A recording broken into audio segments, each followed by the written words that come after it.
Opa, e aí galerinha, beleza? Pessoal, olha só. A aula passada a gente começou a falar de proteínas, né? Mostrei para você que as proteínas são formadas por aminoácidos, né? Então os aminoácidos eles se ligam e vão formando uma sequência de aminoácidos, né? Um peptídeo, e é assim que as proteínas se formam, beleza? Mostrei para você que os aminoácidos têm um grupo amina, um grupo carboxila e um radical. Inclusive dá para ver aqui nessa imagem aqui, ó. Tá vendo? Grupo amina, grupo carboxila e o radical, certo? E aí o grupo carboxila de um aminoácido se liga no grupo amina de outro aminoácido, né? Por exemplo, aqui esse grupo carboxila vai se ligar com esse grupo amina da seguinte maneira: sai uma hidroxila aqui desse grupo carboxila, sai o hidrogênio do grupo amina e eles se ligam, né? Esse carbono acaba se ligando naquele nitrogênio. Na verdade, isso tudo a gente já viu na aula passada, beleza? Bom, na aula de hoje eu quero te mostrar o seguinte: os aminoácidos vão se ligando para formar peptídeos, né, para formar uma sequência ali de aminoácidos ligados pelas ligações peptídicas. Então a gente sabe que as ligações peptídicas é que vão unir esses aminoácidos aí de uma proteína.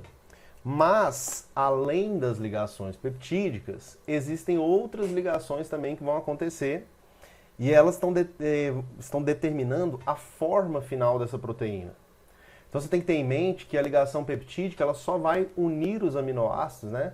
A gente costuma comparar isso com um colar de pérolas, né? Um colarzinho de pérolas com várias pérolazinhas aqui ligadas. Seria semelhante a essa sequência de aminoácidos ligados por ligações peptídicas. Agora, como esses aminoácidos vão interagir entre si através de outras ligações, né? Como as ligações de hidrogênio, como as interações de Van der Waals, interações hidrofóbicas, ligações iônicas, beleza? Essas outras ligações que não são peptídicas, elas vão acontecendo entre aminoácidos não consecutivos, né? Por exemplo, o aminoácido 5 pode se ligar com o aminoácido 10, com o aminoácido 30, e isso vai causando dobramentos nessa sequência de aminoácido, e assim a forma estrutural dela, a forma espacial dela vai sendo determinada, beleza? Então a gente costuma falar assim: existe a estrutura primária, que é só a sequência de aminoácidos, é uma sequência de aminoácidos sem uma forma definida, seria uma estrutura linear, beleza? Então, na medida que os aminoácidos vão se ligando, vai formando a estrutura primária. Depois começa a acontecer interações, certo, de hidrogênio, que vão provocar ali uma conformação já espacial, né? Existem dois tipos de estrutura secundária característicos, típicos de proteínas, que é a chamada alfa-hélice, beleza?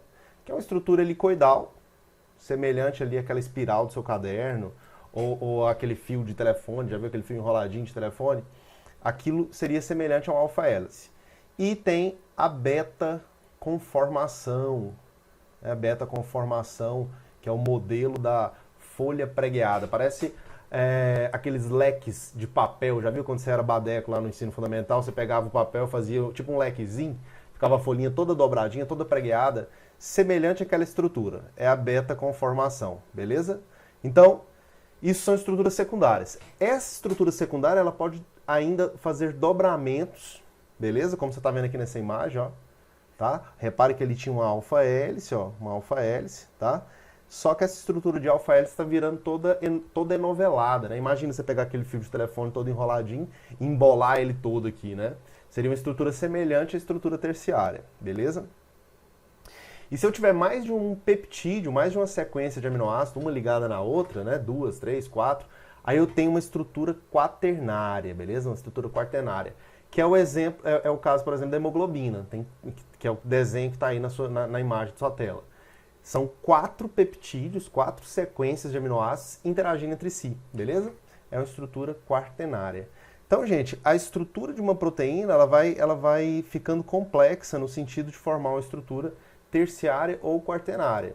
Então pode ter proteína com forma final secundária, proteína com forma final terciária, proteína com forma final quaternária. São as formas espaciais de uma proteína, beleza? E aí você não pode esquecer de uma coisa: o que faz essa forma acontecer, né, são essas outras interações não peptídicas, essas ligações que não são ligações peptídicas, tá? Que tipo de ligações são? Ligação de hidrogênio, forças de Van der Waals, ligação de sulfeto, beleza? Essas outras interações é que vão determinando aí o formato final dessa proteína.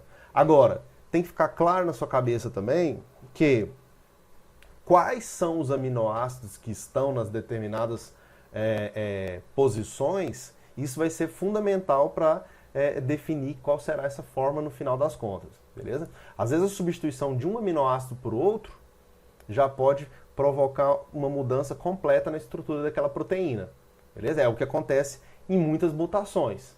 Você pegar, por exemplo, a hemoglobina S, a hemoglobina alterada de quem tem anemia falciforme, é um aminoácido diferente na estrutura daquela proteína. Um aminoácido diferente só já é o suficiente para provocar uma alteração na estrutura daquela hemoglobina, e dessa forma ela já não tem a mesma afinidade no oxigênio, ela já não vai funcionar da forma normal, ela não vai formar com a sua eficiência total, ela já perde eficiência.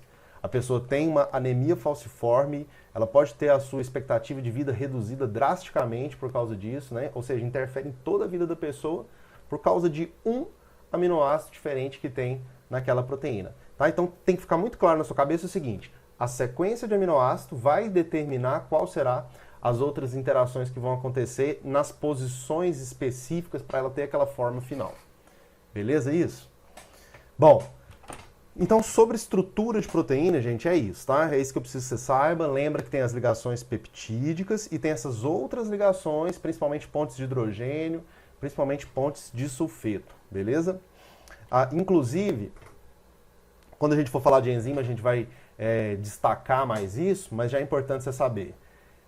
Temperatura elevada, né, pH extremo, pode acabar interferindo nessas ligações fracas aqui, tá?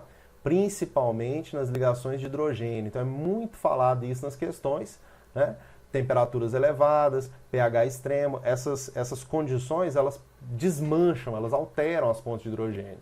E se alterar as pontes de hidrogênio, você vai perceber que a forma dessa proteína vai ser alterada também. A forma sendo alterada, consequentemente eu vou ter uma função alterada também, beleza? Tem que ficar claro também essa relação na sua cabeça.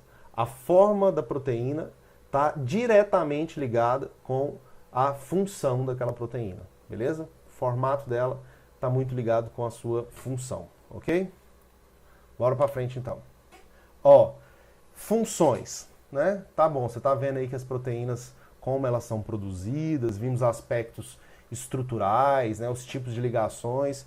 Mas para que serve proteína, né? Para que serve proteína? Gente, na verdade, proteína é um tipo de molécula orgânica que tem no nosso organismo e nos seres vivos de uma forma geral, com mais variedades de funções, beleza? As proteínas, elas têm inúmeras funções nos seres vivos de uma forma geral. Aqui eu estou destacando algumas que são, vamos dizer assim, formas gerais de se apresentar. Por exemplo, estrutural.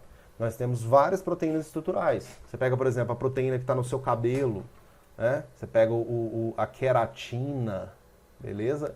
A queratina está no seu cabelo, está na sua pele, beleza? É uma proteína estrutural importante. Você pegar, por exemplo, colágeno que faz parte aí dos tecidos, diversos tecidos conjuntivos, né? Então está fazendo parte da sua pele, beleza? É um que dá uma firmeza na sua pele, tá? É o colágeno. Você tem a elastina, beleza? Elastina, que também é uma proteína estrutural importante, com aspecto elástico, tá? Que também tem bastante na sua pele. Ok? Então são proteínas estruturais, que definem estruturas, tá? Pode ser estrutural ou plástica. Tem função, gente, hormonal, beleza? Tem hormônios que são peptídeos. Você pegar, por exemplo, a insulina, tá? A insulina é proteína, tá, gente? Você pegar o GH, né, a somatotrofina, aquele hormônio somatotrófico, hormônio do crescimento, é uma proteína. Então você tem o peptídeo natriurético atrial, né, que é proteína. Então você tem hormônios que são mensageiros químicos, né? Lembra que hormônios são produzidos numa determinada glândula endócrina e vai atuar em órgãos-alvos, em células-alvos, né? Se ligando a um receptor, que aliás geralmente também são proteínas, né? Os receptores dos hormônios também vão ser proteínas, beleza? A gente tem também neurotransmissores, beleza? Neurotransmissores, gente, que também são mensageiros químicos, né? Neurotransmissores, aqui tem neurohormônios, na verdade, que são peptídeos, né? A endorfina, por exemplo, ó, a endorfina, ok? É um peptídeo. O ADH, que é um neurohormônio também, tá? O ADH, o hormônio antidiurético, tá? Pode ser chamado de hormônio, mas é um neurohormônio, na verdade. Ele é produzido por neurônios, tá? São neurotransmissores. A imunológica, né? Função imunológica, ou seja, nós temos as imunoglobulinas, os anticorpos, tá, gente? Anticorpos. Anticorpos são proteínas, gente. Proteínas que se ligam a proteínas dos agentes causadores ali de doença, ou de algum alérgeno, ou de alguma substância. Tá? São agentes do seu sistema imunológico, mas são proteínas, ok? Tem transportadores plasmáticos, ou seja, são proteínas que transportam alguma coisa lá na sua corrente sanguínea, beleza? Por exemplo, a própria hemoglobina, né? A hemoglobina é uma proteína transportadora, ela transporta gás carbônico, ela transporta oxigênio, né? Nós temos a albumina que ela tem outras funções também, mas também tem função de transportar algumas substâncias, beleza? Tem os transportadores de membrana. Transportadores de membrana, aqueles canais iônicos, as permeases, proteínas carreadoras, a bomba de sódio e potássio, né? Então vou colocar aqui, por exemplo, a bomba de sódio e potássio, Na+, K+, tá? É um transportador de membrana. Canais iônicos, beleza? Canais iônicos. Então, você está vendo que as proteínas têm inúmeras funções, tá, gente? Ó, receptores de hormônios, tá? Receptores de neurotransmissores. Esses receptores, ó, são proteicos. Por exemplo, um vírus para entrar na célula, ele vai se ligar num receptor. É proteico, beleza? É uma proteína. Tem função enzimática. Enzimas, aliás, isso aqui é tão importante, né? As enzimas, que elas atuam como catalisadores de reações do metabolismo. A gente pode falar que são catalisadores orgânicos, beleza? Essa função é tão importante que a gente faz um estudo à parte, um estudo específico sobre enzimas, ok? Então, gente, esses aqui são alguns exemplos, alguns tipos de funções que se repetem, né? E muito importante, que são frequentes de proteínas. Mas existem ainda outras funções, você pega em plantas, né? As plantas têm a clorofila, que está relacionada com a fotossíntese, né? Então você tem diversas proteínas na natureza com diversas funções, beleza? Bom, a gente tem que detalhar um pouco mais sobre as enzimas, né? Precisamos falar mais sobre as enzimas. Como eu falei para você ali, ó, gente, as enzimas são catalisadores biológicos, tá? Mas aí, lembra, o que é um catalisador? Catalisador é algo que acelera reações. Faz uma reação que seria muito difícil de acontecer, ou que aconteceria de uma forma muito lenta, ele faz aquela reação acontecer de forma extremamente rápida, né? Sempre muito mais rápida do que aconteceria sem a enzima, beleza? E geralmente as enzimas, gente, são proteínas. Nós temos o caso das ribozimas, que são moléculas de RNA, que catalisam reações, mas a grande maioria das enzimas são proteicas, beleza? São proteínas. Tranquilo?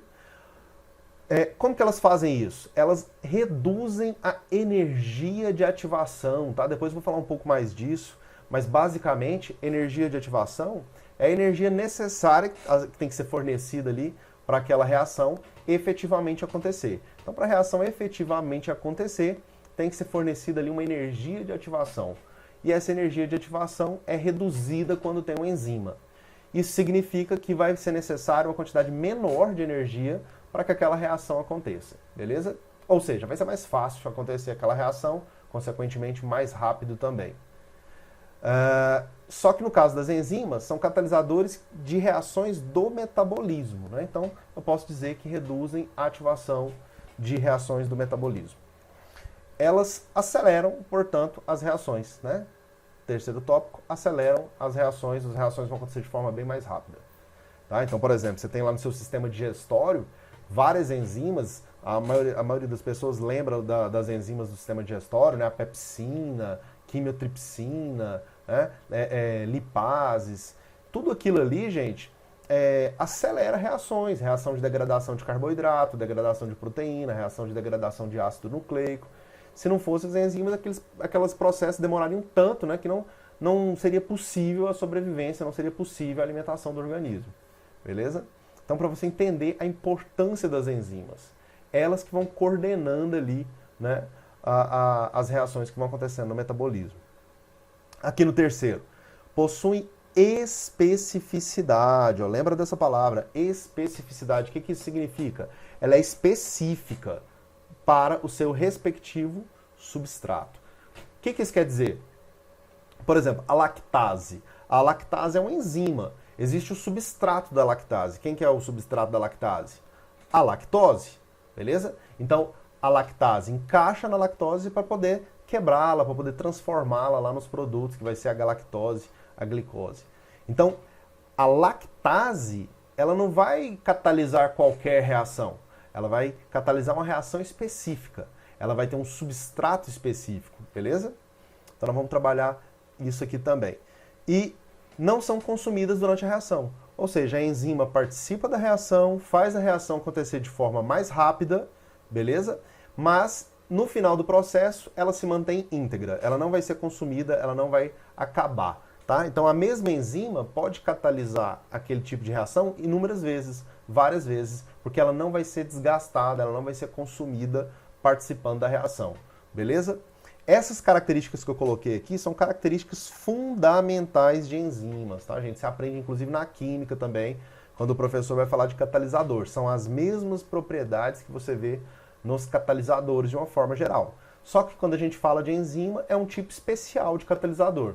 É um catalisador orgânico. São moléculas produzidas por seres vivos e que catalisam reações do metabolismo de seres vivos. Beleza? Então, processos como produção de DNA, produção de RNA, respiração celular, fotossíntese, fermentação, todos esses processos que você imagina, eles precisam de enzimas para várias reações ali acontecer. Se você pegar a respiração celular, tem várias enzimas participando dela. Se uma falha, pode dar um problema na produção de energia. Beleza? Então, daí a importância de você ter as enzimas funcionando no seu organismo, tá, gente? Só para você ter noção. A fenilcetonúria, que é um problema muito falado na genética. Fenilcetonúria é a falha de uma enzima, beleza? Uma enzima, fenilalanina hidroxilase, se você não produz ela adequadamente, aí você não consegue metabolizar um determinado aminoácido, a fenilalanina, e consequentemente isso gera uma toxicidade no seu organismo, que pode causar retardo mental, pode causar morte, pode causar uma série de sequelas, uma série de problemas. Certo? Por causa de uma enzima. Então imagina que você tem milhares de enzimas, umazinha pode causar um problemão e reduzir a expectativa de vida. Beleza? Bom, o que é afinal energia de ativação? Então, como eu tinha mencionado para você ali por alto, é a energia necessária para fazer a reação acontecer. Vamos entender uma coisa. Lá na química você estuda que os reagentes têm um certo nível de energia, né? Tem uma certa ali entalpia, um certo nível energético nos reagentes. E o produto também. Né? Então o produto também vai ter um certo nível energético, tá? Então aqui, ó, seria tipo o nível energético do produto, aqui seria o nível energético do reagente, beleza? Mas para que o reagente se transforme em produto, tem que subir aqui o nível energético, né? Ou seja, vou mudar de cor aqui, tem que subir aqui o nível de energia, tá? Até atingir esse ponto aqui que eu tô fazendo de verde, ó. Tá vendo? Então essa distância é a distância entre a energia do reagente, né? Essa aqui seria a energia do reagente, até aquele ponto energético onde a reação efetivamente ocorre, que é chamado aqui de complexo ativado. Complexo ativado. A gente costuma falar que no complexo ativado é onde as ligações dos reagentes se desmancham e o nível energético que se forma ali as ligações dos produtos. Então é onde efetivamente a reação acontece. Se não atingir esse complexo ativado, não tem reação, beleza? E para atingir esse complexo ativado, a gente tem que fornecer aqui, ó, a chamada energia de ativação, beleza? Energia de ativação. Agora, sem enzima, como você está vendo aí, a energia de ativação é essa aqui que você está vendo aqui nessa hastezinha verde que eu fiz. Agora eu vou até mudar de cor para ficar claro. Ó. Se for com enzima, aí a conversa muda. Se for com enzima, a energia de ativação fica reduzida. Diminui o nível energético do complexo ativado. Vai ser necessário menos energia, tá? Menos energia para que aquela reação aconteça. Ora, se você precisa fornecer menos energia para a mesma reação acontecer, você acha que ela vai acontecer mais fácil ou mais difícil? Mais fácil. Precisa gastar menos energia, precisa fornecer menos energia para o sistema, então vai ser mais fácil aquela reação acontecer. Né? Às vezes a energia de uma molécula bater na outra ali para a reação acontecer, né, ela já vai ser suficiente, um nível energético menor do que se não tivesse enzima, teria que bater numa velocidade maior, teria que se encontrar num choque maior ali uma molécula com a outra. A molécula do reagente com a molécula da enzima, ou a molécula do reagente com outro reagente. Beleza? Fica mais fácil com enzima. Essa que é a ideia. Então a energia de ativação da enzima é menor que a energia de ativação sem enzima. Ok? Modelo chave-fechadura. Gente, o que é isso aqui? Modelo chave-fechadura, ele é um modelo que explica a especificidade. Especificidade. Ou seja, mostra que a enzima ela é específica para o seu respectivo substrato. Como eu tinha falado para você, lá, por exemplo, a lactase, ela vai se encaixar na lactose. Ela não vai se encaixar na maltose ou na sacarose. Ela só se encaixa na lactose. Ela é específica para aquele substrato. É isso que esse modelo fala, né? Que a enzima é específica ao substrato, assim como uma chave é específica para a sua respectiva fechadura, beleza? Aqui, gente, por exemplo, a gente tem a enzima. Dá para você ver aqui que o formato da enzima vai ser complementar, né? Vai ser compatível com o formato ali dos substratos, beleza? Com o formato ali dos substratos. Então, o substrato ele vai se encaixar aqui onde a setinha está mostrando. Ó. E aí forma o que a gente chama de complexo enzima-substrato. Complexo enzima-substrato. É os substratos, né, ligado ali na enzima. Quando o substrato se liga na enzima, acontece a reação. Depois disso, vai ser liberado os produtos, beleza? Então, o que era substrato se transformou em produtos, ficou diferente, mas a enzima continua intacta, né? A enzima continua do mesmo jeito que ela entrou. Do jeito que ela entra, ela sai do processo. Ela não sofre alteração durante o processo. Então, a gente fala que a enzima não é consumida durante o processo. E esse modelo, ele mostra aí, né, a especificidade entre enzima e substrato, beleza? Agora, tem um outro modelo que explica um pouco melhor, né, a interação entre enzima e substrato, que é o modelo encaixe induzido, tá? Na verdade, gente, o modelo encaixe induzido ele é uma espécie de evolução do modelo chave-fechadura, tá? Ele também mostra que existe uma especificidade entre enzima e substrato. Só que a enzima, quando ela interage com o substrato, quando ela se liga no substrato, ela muda ali levemente a sua forma para se encaixar melhor ao substrato, né? Ela é como se ela abraçasse o substrato. Né? A gente costuma comparar isso como um aperto de mão, né? As duas mãos vão se apertando ali até ficar encaixadinha. Então elas mudam ali um pouquinho o formato, tá? Para se encaixar. E quando ocorre a liberação dos produtos, quando a reação ocorre, libera os produtos, ela volta para a sua forma original. Então ela só sofre uma alteração na forma enquanto está ligada ao substrato. Depois que soltou o substrato, volta para a sua forma original, e o que era substrato se transforma em produto. Então, do mesmo jeito que no chave-fechadura, gente, o substrato se transformou em produto, beleza? E a enzima continua intacta, sem ter sido consumida, sem ter sofrido alteração ao longo do processo. Só naquele intervalo de tempo, naquele período que ela está ligada ao substrato, que ela altera a sua forma. Liberou aquele produto, ela já volta para a sua forma original, beleza?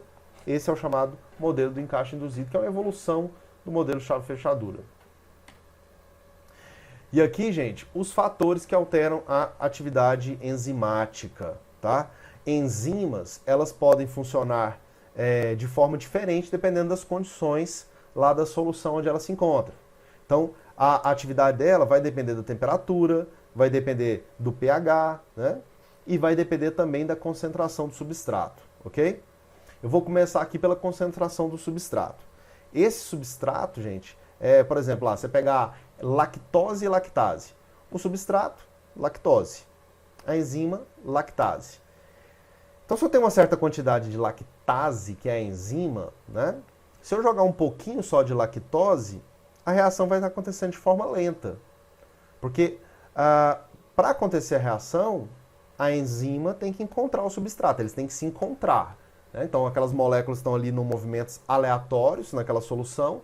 Em algum momento ocorre o encontro do substrato com a enzima, né? Da lactose com a lactase. Quando ocorre esse encontro, a reação acontece, né? A transformação acontece. Aquela lactose é transformada em galactose e glicose. Agora, se eu aumento a quantidade, se eu vou aumentando a concentração de lactose do substrato, vai ficando cada vez mais fácil o substrato encontrar a enzima. E aí, se o substrato encontra a enzima, a reação ocorre de uma forma maior. Eu vou ter mais rapidamente a formação ali dos produtos. Eu vou ter mais rapidamente o consumo do substrato.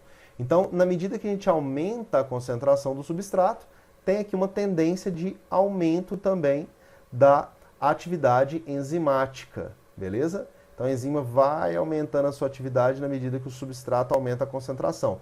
Mas chega uma hora que vai acontecer o quê? Vai ter tanto substrato que esses substratos já estão encontrando toda hora alguma enzima. Então todas as enzimas estão constantemente ocupadas, constantemente em atividade. Quando isso acontece, gente, chegou no ponto de saturação aí da concentração. Chegou nesse ponto, não adianta mais aumentar a concentração, porque todas as enzimas já estão em atividade constante. Né? Vai começar a fazer fila de substrato para poder encontrar com a enzima. Então, nesse momento, aumentar mais a concentração de substrato não vai gerar aumento de atividade enzimática, não vai gerar aumento de velocidade da reação. Beleza? Já o pH e a temperatura é diferente. Temperatura e pH, gente, existe um ponto ideal, né? Existe uma temperatura específica em que aquela enzima vai trabalhar com a sua velocidade máxima, com a sua atividade máxima. Essa temperatura, gente, é a chamada temperatura ótima, beleza? Então, temperatura ótima é aquela temperatura em que a enzima vai atuar com sua atividade máxima, sua velocidade máxima. Se essa temperatura for reduzida, a atividade diminui. Se essa temperatura for aumentada, a atividade também diminui, beleza? Só que quando é aumentada é ainda pior. Por quê? Quando começa a aumentar a temperatura acima da temperatura ótima, começa a acontecer desnaturação, beleza? Desnaturação da enzima. Ou seja, aquela enzima começa a romper pontes de hidrogênio, romper aquelas interações fracas, né, aquelas interações não peptídicas, que determinam a forma estrutural da proteína. Essas ligações começam a se romper. E aí aquela proteína vai perdendo a sua forma, vai alterando a sua forma. E aí, gente, raciocina. Se a enzima tem que se encaixar no substrato perfeitamente, certinho, né? A forma é muito importante. Então, se a forma dela é alterada, se acontece desnaturação, ela não vai encaixar mais no substrato e não vai funcionar mais. Então, acima da temperatura ótima, começa a acontecer isso. Começa a acontecer desnaturação da enzima, tá? Porque temperatura alta, né, gente, quer dizer, o nível de vibração ali das moléculas, de agitação das moléculas vai ficando muito alto, começa a romper essas ligações fracas, tá?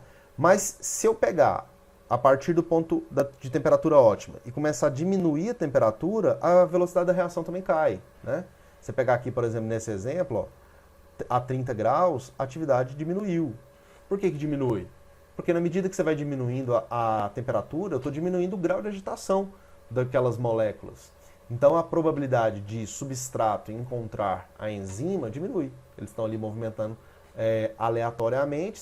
Se o grau de agitação está baixo, eles vão mais lentamente, mais difícil encontrar, menos reações ocorrem num determinado intervalo de tempo. Ou seja, a velocidade da reação diminuiu, ok? Então, abaixo da temperatura ótima, por que diminui? Porque diminui o grau de agitação das moléculas. Acima da temperatura ótima, por que diminui a velocidade da reação? Porque a molécula vai perder sua forma, ela está desnaturando, está rompendo as pontes de hidrogênio. Beleza? Com pH acontece de forma semelhante, né? Só que diferente. Semelhante, só que diferente. Como assim? Existe também um pH ótimo. Então existe aí o pH ótimo, já está até escrito aqui, ó, pH ótimo, né? Que é o pH onde aquela enzima funciona na sua atividade máxima. Beleza? Atividade máxima. Só que tanto a redução de pH quanto o aumento de pH vai provocar, né, uma redução na atividade enzimática e pode chegar a provocar a desnaturação, ou seja, aquela proteína pode começar a alterar tanto as suas ligações, suas interações fracas, que ela não vai mais se encaixar no substrato e vai estar totalmente desnaturada, beleza? Então é isso, tá, gente? Esses são os 3 fatores que alteram a atividade enzimática, muito presente em provas isso aqui, tá, gente? Aparece em vestibular todo ano em alguma prova, vai aparecer esses gráficos, ou da temperatura, ou do pH, ou do substrato, né? Ou aparece gráfico, ou questiona você sobre como é essa relação, tá? Então você tem que lembrar dessa característica de ter uma temperatura ótima, de ter um pH ótimo e por que a alteração disso acaba provocando alteração na velocidade da reação. Tá? Além disso, a concentração do substrato, que é mais tranquilo, é mais óbvio da gente perceber aí. Beleza? Então não se iluda não. Isso aqui aparece muito nas provas, então tem que saber certinho esses gráficos aí para poder acertar as questões. Beleza? Galerinha, a aula de hoje para por aqui, tá? Tem mais alguns detalhes que eu tenho que falar sobre as enzimas, né? Na verdade, sobre ativadores, inibidores. Fica para a próxima aula que eu já emendo com vitaminas com você. Beleza? Então é isso aí, galerinha. A aula de hoje é essa. Um abraço, até a próxima.